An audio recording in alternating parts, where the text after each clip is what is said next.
Ariel Helwani in Houston for UFC 247 alongside the birthday boy himself, Derrick Lewis. Look at this. You brought your own celebrations here? You brought your own little trinkets? This is very nice. They put that up there until late. So what a nice gesture. That they did that. Yeah, that's pretty. I So don't technically, think they did that before, huh? I mean, just goes to show how much they love you. I appreciate it. It was a waste of time, but I appreciate it. Why a waste of time? So I'm not taking it with me. Yeah, but it's just for this moment right here to make you stand out. Thank you, thank you. Tomorrow, right? Yeah. How old? 35. How you feel? Feel good. Feel real good. Did you ever think 35 years old you'd be this famous worldwide superstar fighting in the UFC in your adopted hometown of Houston, Texas? I mean, this has to be a dream for you. I'm not famous. Come on. Just a regular black guy across the street. Just living the dream, fighting at the Toyota Center on Saturday night. Just living a dream. It's an unbelievable dream. Yeah. You know, it feels exactly like a dream, especially all these lights and stuff. It's a little cloudy that way, and just it really does feel like a dream. After all these years, it still feels special. Very special. Every time I come to the event, it always feels special. You getting emotional on us, Derrick? A little bit. Yeah. I appreciate that. I'm probably just getting sick too. Okay. I'll just stand back here. I want to ask you a question. If someone offered you the opportunity in between rounds, like let's say you're fighting Latifi, and they said, all right, in between rounds, you can listen to his corner and find out what the instructions are going into, say, the second or third round. Would you take that opportunity, or would you consider that maybe, I don't know, for lack of a better word, cheating?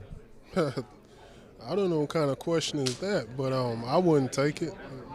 Because you have morals and ethics.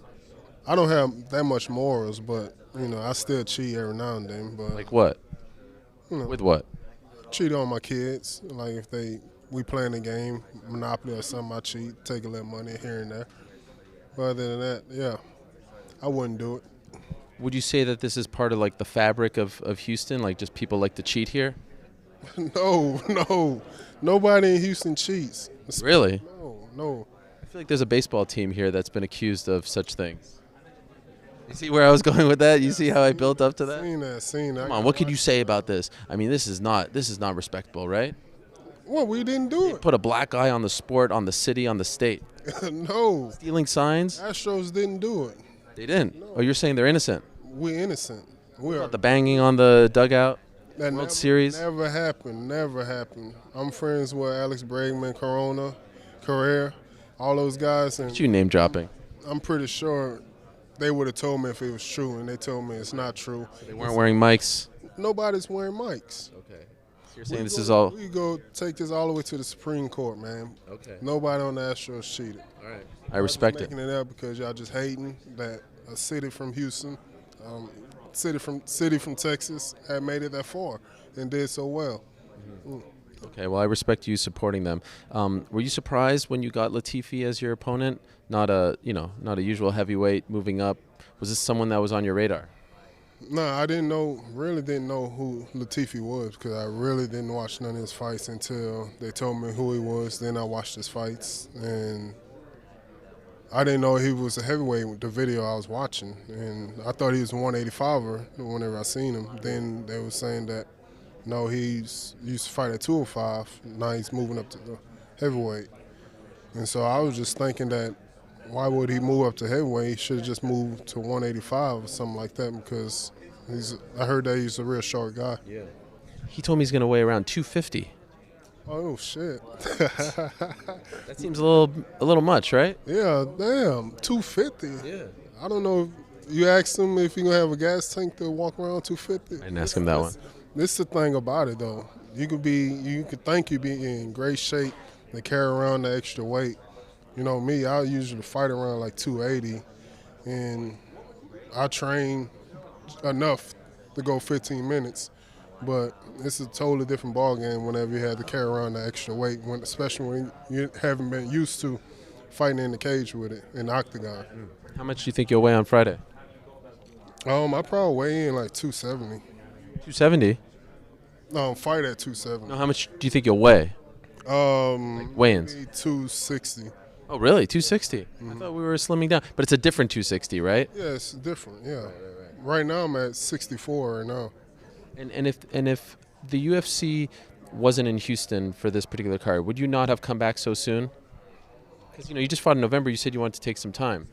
No, I didn't really say I'd take time. Yeah, but yeah, I'm glad to be fighting, and hopefully I'll get through this fight right here. That I'll be fighting again real soon. Okay, so you don't want to take it easy in 2020. 2020, I want to go undefeated. 2020. How many fights? It's a special year, and it's a year that everyone's gonna remember. 2020, and hopefully I get like 4 fights. Why is it a special year? It's just 2020. Oh, just because. Yeah, we were supposed to be really flying spaceships and all of this in 2020, but we're not. So we got guys like you with shoes like that in 2020. Don't be hating. Come on, Derrick. It's your birthday. New year, new you. Yeah, I could do what I want. That's what it means. Any big plans?